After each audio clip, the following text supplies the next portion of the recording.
के बहुत खुशी की बात है, आज हमारे घर बॉम्बफायर हो रहा है। तो आपको दिखाते हैं कैसे बनाते हैं, कैसे सीखे लगाते हैं बॉम्बफायर। उसको पकड़ो, पीरो।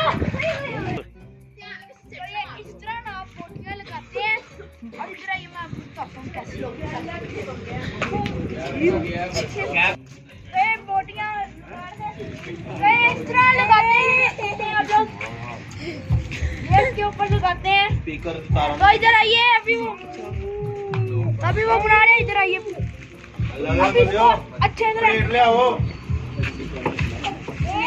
तो ये प्लेटें हम भर देते हैं, तो अब ये प्लेटें हम बाहर रख देते हैं। इतना पंखा होता है इनकी काफी शुरू करता है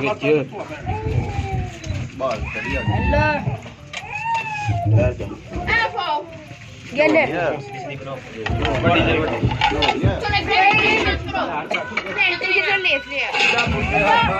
गाना लग गया, गाने डांस कर लेंगे।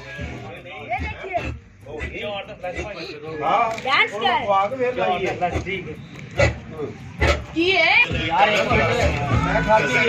ये देख सकते हैं, ये गाने पर डांस कर